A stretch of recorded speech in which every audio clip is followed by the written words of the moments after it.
ഹരേ കൃഷ്ണ. ഒരു വ്യക്തിയും മറ്റൊരാളെ അപമാനിക്കരുത്.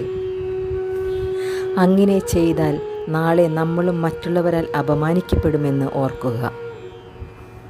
നാം ചെയ്യുന്ന ഓരോ കർമ്മത്തിൻ്റെയും ഫലം, അത് നല്ലതായാലും ചീത്തയായാലും, നാം തന്നെ ഈ ഭൂമിയിൽ അനുഭവിക്കേണ്ടി വരുമെന്ന് മറന്നു പോവരുത്.